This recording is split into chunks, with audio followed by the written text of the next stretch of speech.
नमस्कार। आज हम एक्सियोम 4 यानी AX4 मिशन पर थोड़ी गहराई से बात करने वाले हैं। ये जानकारी हमने एक्सियोम 4 भारत की अंतरिक्ष वापसी से जुड़े जो हमारे स्रोत हैं उनसे जुटाई है। जी। और ये एक्सियम स्पेस का चौथा प्राइवेट क्रू मिशन है इंटरनेशनल स्पेस स्टेशन के लिए। इसमें नासा, स्पेसएक्स और हाँ, इसरो भी शामिल हैं। और ये मिशन भारत के लिए तो वाकई ऐतिहासिक है ना। बिल्कुल। भारतीय वायुसेना के group captain Shubhanshu Shukla ISS जाने वाले पहले भारतीय बन गए हैं। मतलब 1984 में राकेश शर्मा जी गए थे। उनके बाद अब ये दूसरे भारतीय हैं। एक लंबा इंतजार रहा। हाँ, 40 साल से ज्यादा का। अच्छा, इस दल की बात करें तो कमान तो अनुभवी पूर्व नासा एस्ट्रोनॉट पैगी विटसन संभाल रही हैं। जी। और पायलट हैं शुभांशु शुक्ला, साथ में पोलैंड के स्लैवोस उज़नान्स्की, विस्निव्स्की और हंगरी के टिबोर कपू, ये दोनों मिशन स्पेशलिस्ट हैं। ठीक है। और इनका लॉन्च हुआ 25 जून 2025 को सुबह 2:31 EDT। अगर भारत के समय से देखें तो दोपहर के करीब 12:01 पर फ्लोरिडा के केनेडी स्पेस सेंटर से। हाँ, लेकिन यहाँ तक पहुँचना मतलब सीधा नहीं था, काफी बाधाएं आए इसमें। हाँ, हमने भी पढ़ा कि लॉन्च कई बार टला।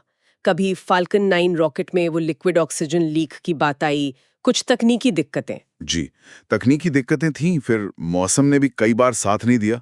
और एक बार तो वो ISS का जो रूसी ज़्वेज़दा मॉड्यूल है, उसमें प्रेशर लीक की भी बात सामने आई थी। अच्छा, इतनी सारी अलग-अलग तरह की रुकावटें ने, क्या ये मतलब आम बात है स्पेस मिशंस में, या X4 के साथ कुछ ज्यादा ही परेशानियां रहीं? देखिए, स्पेस मिशन, खासकर जिनमें इंसान जा रहे हों, वो बहुत ही जटिल होते हैं और सुरक्षा सबसे पहले आती है।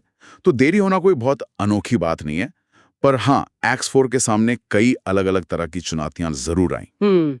जरूरी बात यह है कि लॉन्च से पहले हर एक मुद्दे को पूरी तरह से सुलझा लिया गया। ये जानना अच्छा है। तो लॉन्च हुआ स्पेसएक्स के फाल्कन 9 रॉकेट से, और क्रू ड्रैगन अंतरिक्ष यान C213 दल को लेकर गया। जी, और फॉल्कन 9 का जो पहला चरण था, वो सफलतापूर्वक वापस जमीन पर लैंड भी कर गया। ये रीयूजेबिलिटी स्पेसएक्स की खासियत है। हाँ हाँ, वो तो है। लागत कम करने में मदद मिलती है इससे। तो अब ये क्रू ड्रैगन ISS से कब जुड़ेगा? ये 26 जून को सुबह करीब 7 बजे EDT पर ISS के हार्मनी मॉड्यूल से जुड़ेगा, ऐसी उम्मीद है। चलिए, अब जरा शुभांशु शुक्ला पर आते हैं।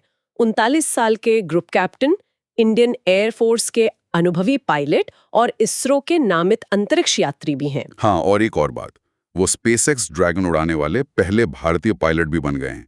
ये अपने आप में एक बड़ी उपलब्धि है। बिल्कुल। और उनका काम सिर्फ वहां पहुंचना ही नहीं है ना? नहीं, बिल्कुल नहीं। ISS पर वो इसरो ने जो 7 माइक्रोग्रेविटी रिसर्च एक्सपेरिमेंट्स आयोजित किए हैं, उनका नेतृत्व करेंगे। अच्छा, 7 प्रयोग इसरो के। जी, और ये प्रयोग भारत का जो अपना मानव अंतरिक्ष उड़ान कार्यक्रम है, गगनयान, उसके लिए बहुत महत्वपूर्ण साबित होंगे।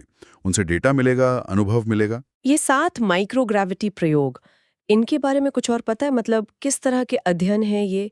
क्या ये सीधे गगनयान की चुनौतियों से जुड़े हैं? हाँ, देखिए, ज्यादातर संभावना यही है कि ये प्रयोग सूक्ष्म गुरुत्वाकर्षण यानी माइक्रोग्रेविटी में मानव शरीर पर क्या असर पड़ता है, या मटेरियल साइंस, या फिर कुछ बायोलॉजिकल प्रोसेस, इन चीजों पर फोकस करेंगे। और हाँ, ये सीधे तौर पर गगनयान मिशन की तैयारी का हिस्सा हैं। इनसे भारतीय वैज्ञानिकों और इंजीनियरों को माइक्रोग्रेविटी में काम करने का एक प्रैक्टिकल अनुभव मिलेगा। अच्छा। कुल मिलाकर ये पूरा दल ISS पर लगभग 14 से 21 दिन रहेगा, और इस दौरान भारत, पोलैंड, हंगरी सबके मिलाकर